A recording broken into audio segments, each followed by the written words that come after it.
Money mindset. What is your money block? Hello, everyone. My name is Tessa. I'm with the IdeaPros marketing team, and I am here. We're talking about money mindset. And if any of you know me, I am not the person who typically talks about mindset, but usually that's Fred, and he's great at it. Or my business partner, Kai, who on the Move to CEO side is like a business coach. They are always telling me that it's mindset.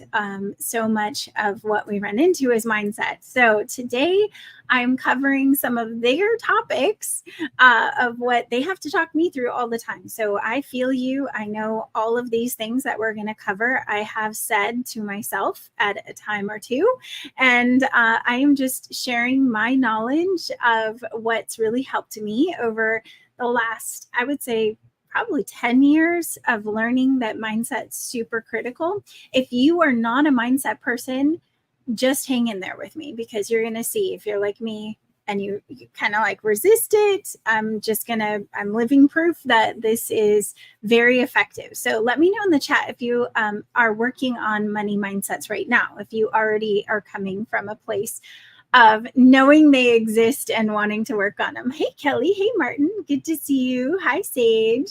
Yes. Okay. Money mindset blocks. And I'm just gonna dive in. That way you guys can just learn fast. Okay, so we've got money mindset number one. And let me know in the chat if you've ever said this to yourself.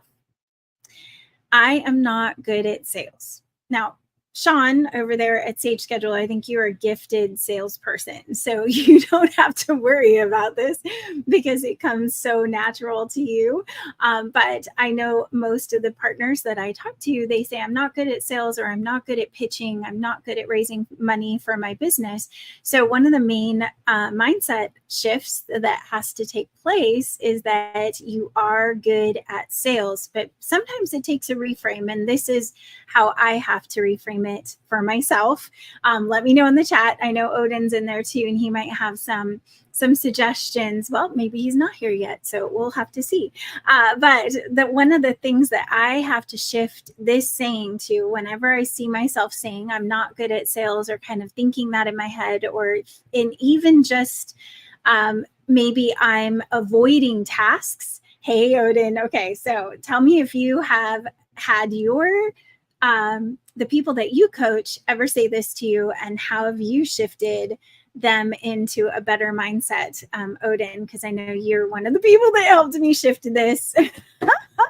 Yes, you are great at sales. And so you know how it goes. I'm not good at sales. So obviously you want to start coming from a place where you believe that you are good at sales, that you can do it. So I have to shift this into a mindset of like, I am great at providing an amazing service. Like 100%, I can get back behind that. I am going to provide extra amazing service. So what I'm telling people when I'm trying to sell is not that I am selling something to them. I am providing a service. I am great at that. They're going to give me money for that service, but I am great at doing it. So whatever you can get behind, what your skill set is, that's where you need to come from. And then you just throw that word away. So if I could get rid of the word sales and not have it in my vocabulary, it'd probably be awesome. That's what we brainwashed with. I know. It's just I'm providing value. Exactly. Like there's an exchange. All it is, money is neutral, right? I've heard plenty of people say that. Money is not good or bad or easy or hard. It's just neutral. And we just need to, right?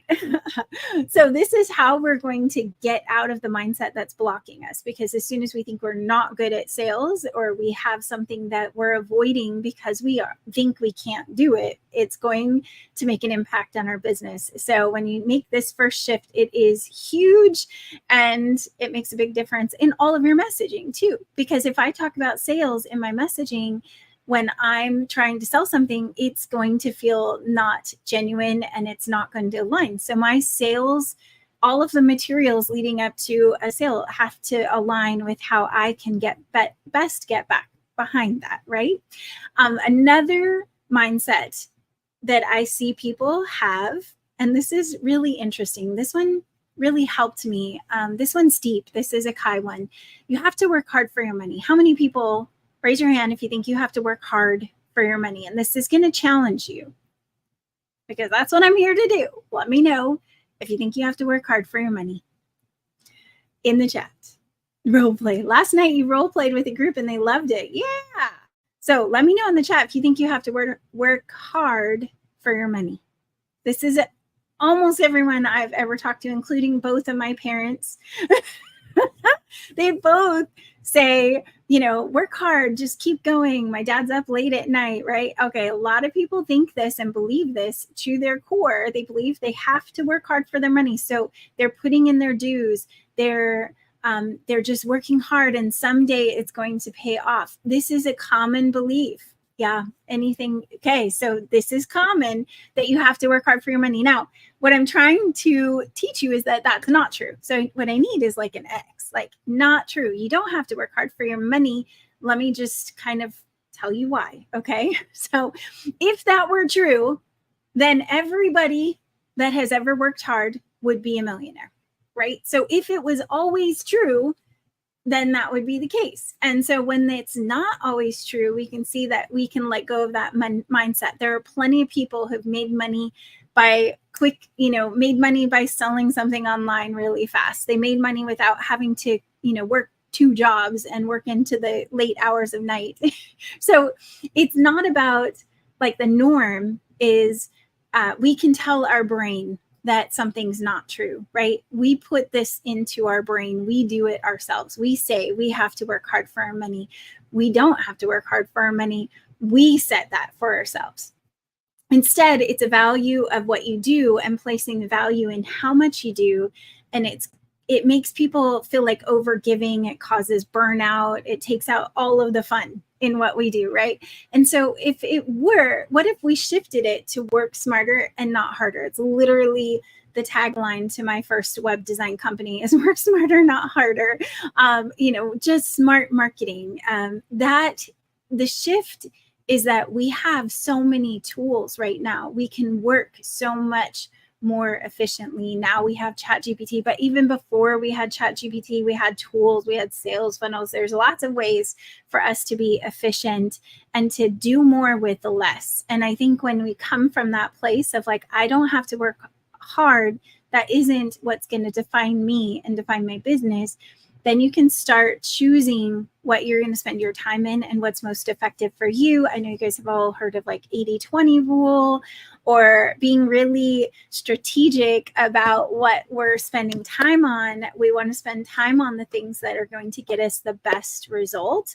So it really does mean figuring out where you spend most of your time. One of the best things that Odin did with me, that to this day, I'm like, every now and then when I feel like I'm just working hard and not getting anything accomplished, I always pull out a sheet. I actually made a spreadsheet that has time slots on it.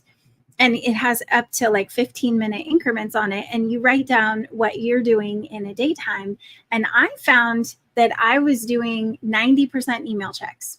I mean, like hours of email checks, which in true honest, I get a lot of emails. So that was true.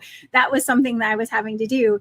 It took me taking out email and actually physically saying, I'm not going to check my email only 2 times a day. I'm going to check at 10 a.m. and 4 p.m. And I'm really bad at this now because I got out of the habit of doing it. But I had to say, I'm only going to check it 2 times a day, because when I do, I get knee deep in everybody else's requests and I add many, many tasks to my task list, which is, everyone would say, yeah, like that's what the emails are there for, right? You're going to get more tasks.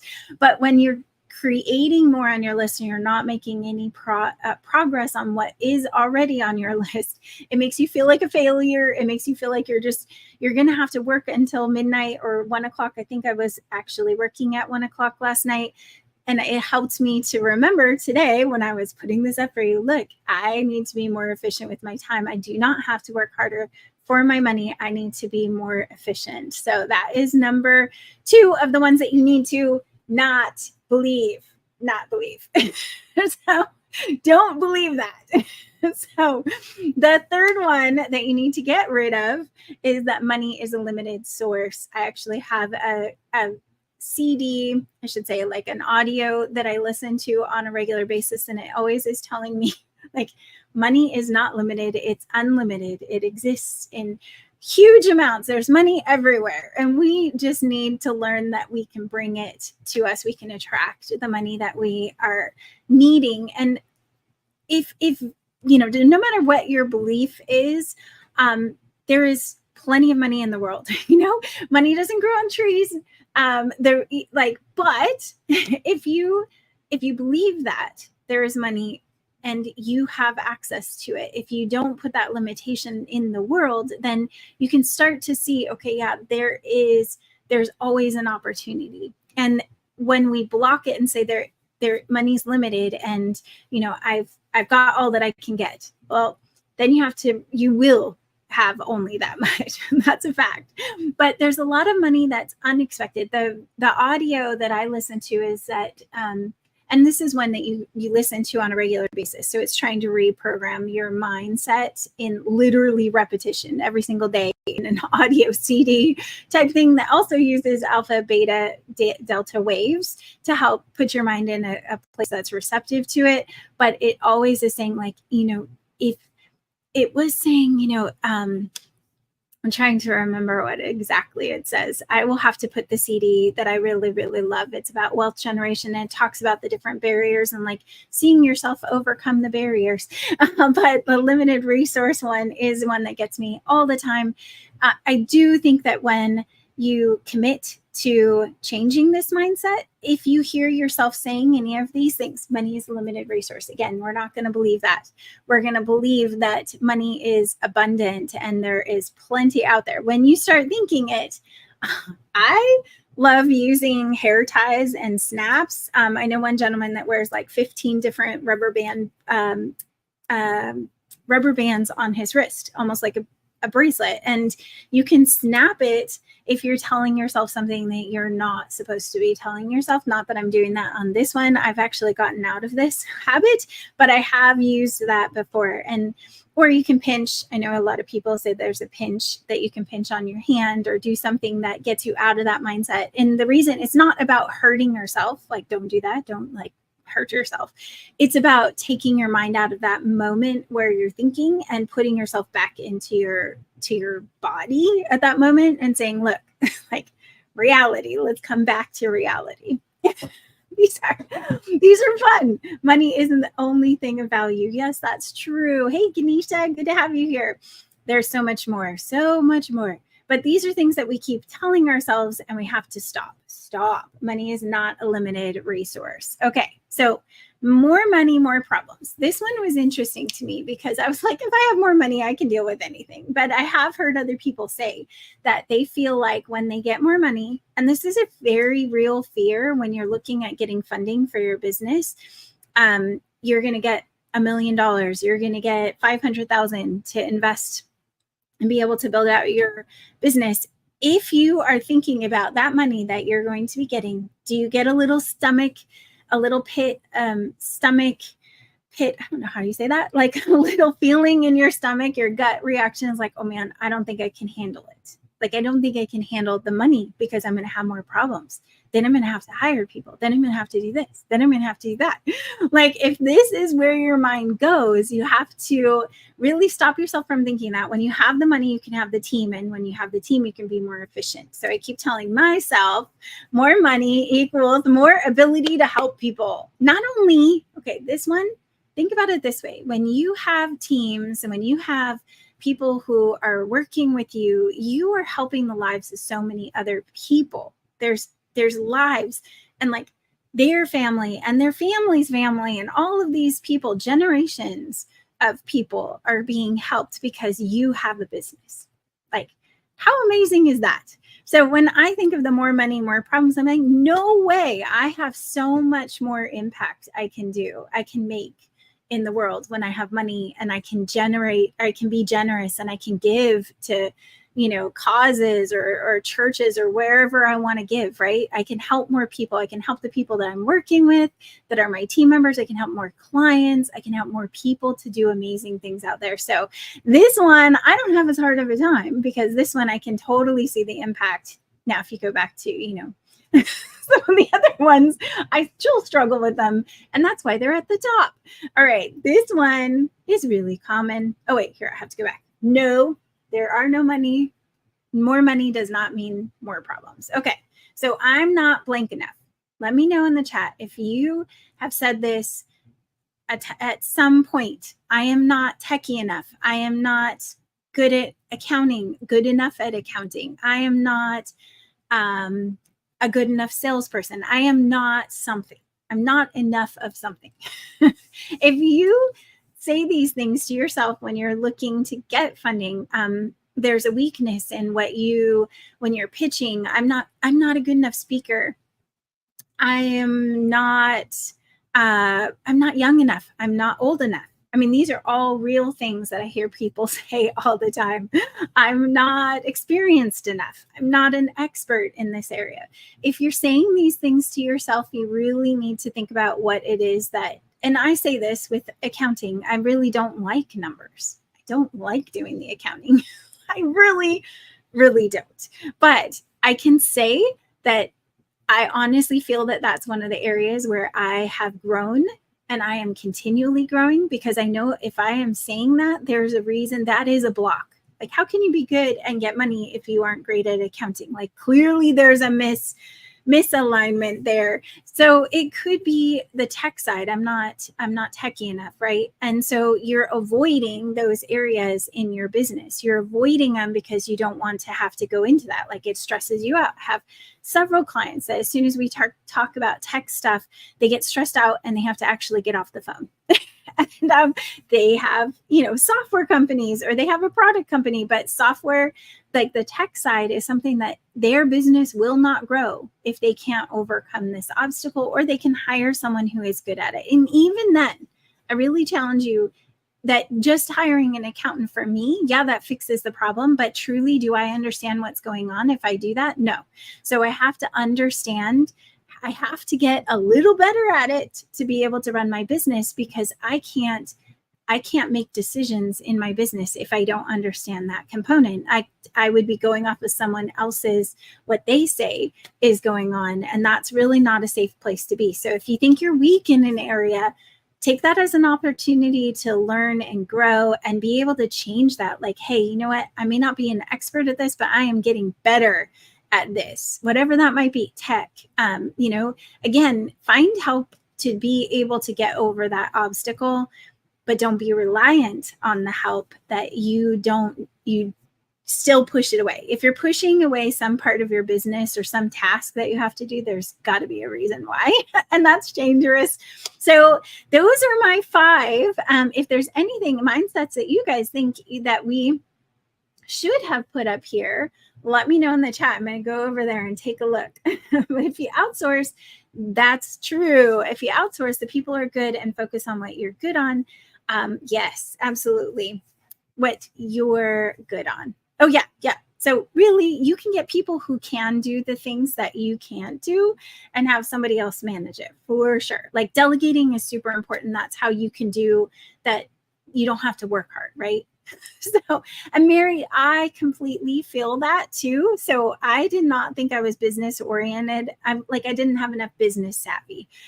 When I first started, that took a lot of, well, truthfully, it took mentors. So for me, a mentor was always a better fit than just a contractor.